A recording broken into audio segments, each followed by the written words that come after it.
Unlock a faster, more consistent editing workflow in Lightroom for Mac by harnessing the power of presets. First, you need to import your presets after downloading your desired presets, which usually come in a zip file.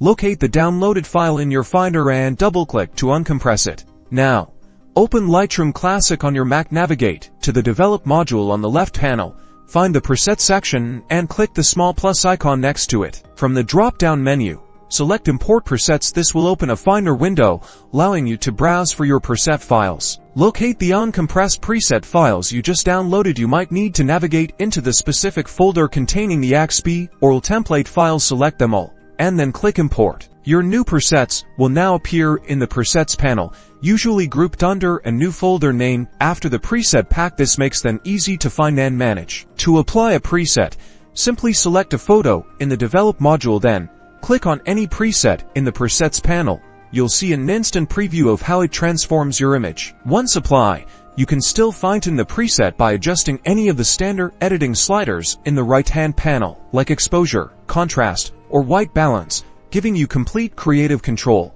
Seamlessly streamline your editing process and achieve a consistent style across all your photos with the power of Lightroom presets on your Mac. Happy editing!